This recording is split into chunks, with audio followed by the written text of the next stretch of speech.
আগুন লাগছে প্রায় 1:40-এ, এখন প্রায় 4টা বাজে যাচ্ছে। আগুন নিয়ন্ত্রণের বাইরে। আমাদের এখানে নৌবাহিনী ক্যাম্প আছে, আমরা জানি আমাদের আর্মি ক্যাম্প আছে, আমাদের যে রাষ্ট্রীয় মালিকানাধীন যে হেলিকপ্টারগুলো আছে ওগুলো কেন ব্যবহার করা হচ্ছে না?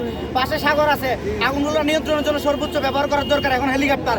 আর ফায়ারের যে ব্রিগেডগুলো কাজ করতেছে ওনারা ওনাদের ফায়ার হাউস দিয়ে আগুন নিয়ন্ত্রণের জন্য চেষ্টা করতেছে, ওইগুলো সামান্য, আগুনের তুলনায় অনেক ক্ষুদ্র দেখা যাচ্ছে। আমরা চাচ্ছি সর্বোচ্চ চেষ্টা দিয়ে এরা ফাইটার যারা আছে তারা নিজেরাও বাঁচতে পারবে যদি হেলিকপ্টার দিয়ে আগুনটা নিয়ন্ত্রণের জন্য চেষ্টা করে। এটাই আমাদের সকলের ইচ্ছা।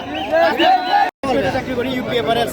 এই আমরা লাঞ্চের পরে এসে যেভাবে দেখছিলাম আগুন জ্বলতেছে, এখন সেমভাবে চলতেছে, কোনো কমার দিকে কোনো কিছুই নাই। এবং ওদের মানে কাজের প্রতি যে অনীহা আছে এটা এর মাধ্যমে প্রমাণ হয়।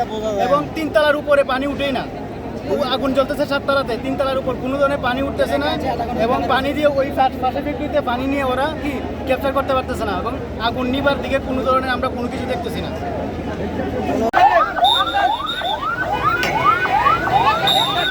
আগুনটা লাগছে প্রায় এই 1 ঘন্টা চলে, কোনো নিয়ন্ত্রণে নাই। একটা আইছে ফায়ার সার্ভিস,